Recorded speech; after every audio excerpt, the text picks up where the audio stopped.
이수만 선생님 같은 경우에 무려 10,000%가 넘습니다.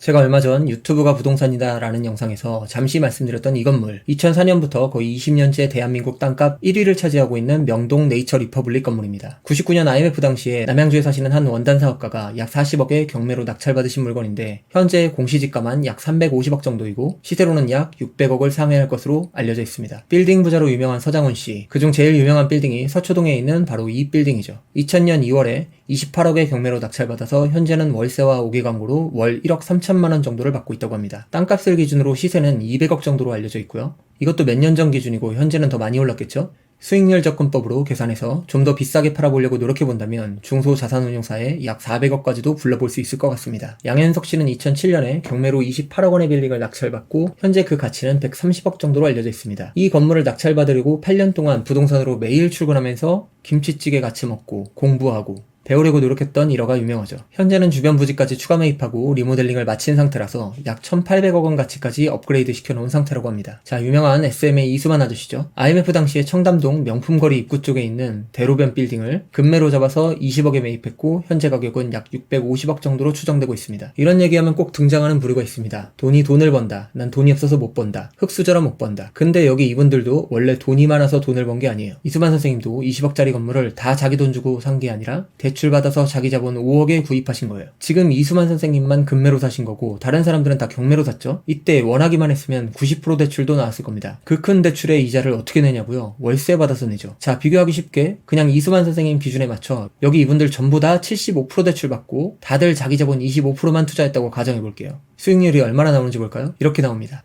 5,600%, 2,500%, 1,500%, 12,600%. 이수만 선생님 같은 경우에 무려 10,000%가 넘습니다. 이거 월세 받아서 이자 내고 남은 수익은 계산도 안 한 상태입니다. 자, 이분들의 공통점이 뭘까요? 불황에 경매나 금매를 이용했고 그 한참 전부터 미리 공부하며 준비했다는 사실입니다. 매일매일. 만약 여러분들이 이런 불황의 시기로 다시 돌아갈 수 있다면 이수만 선생님 건물을 5억에 살 수 있는 기회가 온다면 돈이 한 푼도 없다고 안 하실 거예요? 저라면 땡빛을 끌어다 와서라도 반드시 삽니다. 수단 방법 안 가리고 무슨 수를 써서라도 산다고요. 제가 처음 부동산을 배웠던 제 선생님들 있잖아요. 제가 경매를 배웠던 스승님, 제가 개발을 배웠던 회사의 사장님, 부사장님, 이런 분들 다들 진짜 흙수저, 아니 진흙수저거든요. 평소에 정말 열심히 준비하고 기다리고 있다가 인생에 이런 찬스들이 왔을 때 그 기회를 잡고 지금은 천문학적 부를 일군 사람들입니다. 처음엔 진짜 한 푼 없는 사람들이었는데 딱 이런 케이스로 큰 부자가 되었어요. 경영의 신이라고 불리는 마쓰시다 고노스케는 이렇게 말했습니다.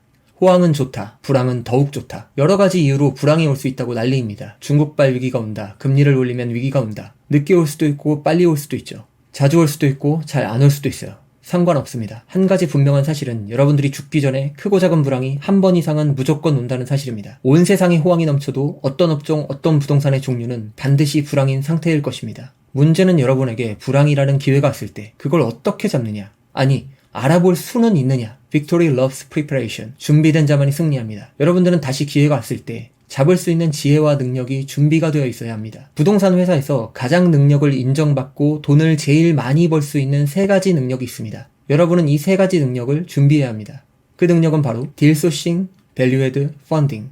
이 셋 중 하나만 잘할 수 있어도 부동산에서는 큰 돈을 벌 수 있습니다. 돈이 되는 물건을 구해오는 능력, 가치를 업그레이드 시킬 수 있는 능력, 타인 자본을 잘 조달해올 수 있는 능력. 여러분들은 개인이기 때문에 좋은 물건들이 스스로 굴러들어오지 않습니다. 경매를 딜소싱의 창구로 활용하세요. 수많은 물건들을 인터넷으로 손쉽게 만나볼 수 있습니다. 끝없이 조사하고 임장을 다니면서 좋은 물건을 잘 고를 수 있는 안목을 기르셔야 합니다. 부동산의 가치를 올릴 방법에 대해 항상 고민하는 연습을 하셔야 합니다. 10만원짜리 임야를 대지로 바꾸면 100만원이 됩니다. 마이너스 용적률 인센티브를 받으면 기존 건물의 임대 면적이 늘어납니다. 임대 면적이 늘어나면 월세가 오르고 월세가 오르면 부동산의 가격이 올라가죠. 이런 걸 바로 밸류애드라고 하는 것입니다. 지목 변경을 할 수도 토목을 할 수도 있습니다. 단지 조성을 할 수도 리모델링을 할 수도 있습니다. 단지 임차 환경을 바꿔주거나 우량 임차인으로 브랜드 교체하는 것만으로도 부동산의 가치는 훨씬 올라갈 수 있습니다. 대출도 본인의 능력과 만나는 사람에 따라 천지 차이가 납니다. 자칭 대출 전문가가 절대 안 된다 한다는 대출도 또 다른 전문가는 가능하게 만들어줄 수 있습니다. 어디선가는 50% 대출 받을 수 있는 것을 어디선가는 100%를 넘겨 대출을 받을 수도 있습니다. 대출을 어떻게 하면 잘 받을 수 있을지, 자금을 어디서 잘 조달해 올 수 있을지, 내가 필요한 시점에 어디서 빌릴 수 있고 투자받을 수 있는지 끊임없이 많은 사람들을 만나고 이야기를 들어보세요. 돈을 잘 빌리는 게 부동산 최고의 능력 중 하나입니다. 가난한 사람은 돈을 모으고 부자는 돈을 빌립니다. 대기업을 보세요. 재벌들을 보세요. 누가 자기 돈으로 사업하나요? 큰 부자는 절대 자기 돈으로 사업하지 않습니다. 대출로, 채권으로, 주식 상장으로 빌려서 조달해온 큰 돈으로 더 큰 돈을 만들어내는 것입니다. 돈 끌어오는 능력을 만드는데 가장 집중하셔야 합니다. 딜소싱, 밸류에드 펀딩.